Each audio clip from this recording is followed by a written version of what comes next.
Hi, welcome to Miracle Monday. Like every Monday, I want to talk about a miracle that's described in the Bible. And today, actually, it's going to be two miracles in the same passage. We are in the Gospel of Luke, chapter 8, starting on verse 40. The passage starts out with Jairus, who is a ruler of the synagogue, who comes to Jesus and begs him to go and help and heal his daughter, who is 12 and very ill. She's about to die, he says. So Jesus starts off, and as always, a large crowd follows him. So you have to imagine all these people around him, and he's walking toward the ruler's house. And in this crowd, there's a woman who has been battling this disease. She has a constant flow of blood, and she has spent all of her money trying to find a cure, going to different doctors.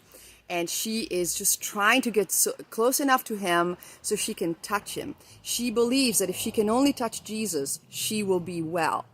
And so she manages to touch the fringe of his mantle. And immediately, the second she touches him, her blood flow stops. So there's an immediate miracle. And then Jesus says, "Who touched me?" Because I felt power going forth from me. And of course, the disciples say, well, there's a ton of people around you. Obviously, somebody's touching you. And he said, no. Somebody just touched me in a different way, which is super cool because it tells us at least the fact that Jesus, well, of course, he's God. So he knows that this woman touched him and that she wanted a miracle from him.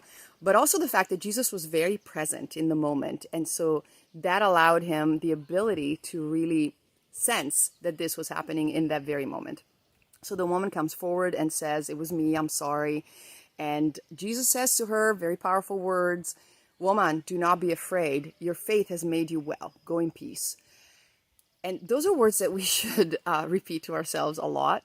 And they basically tell us and reassures us of the fact that, one, we should not be afraid, no matter what's going on. Two, that Jesus says, your faith has made you well. Not me. Yeah, of course, it was through him. But it starts from our faith, our belief that it will go well, that all will be well. And then he says, go in peace, which the peace that comes from God is just a priceless type of peace.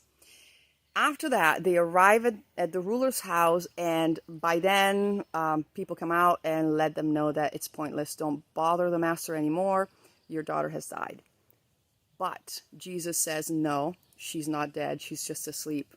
And so he goes in and, of course, says, "Child, arise." And she does. She is immediately healed, and then they feed her. So again, God, only through his word, is able to bring someone back from the dead and perform this amazing miracle. And it all started because of somebody's faith. Happy Miracle Monday.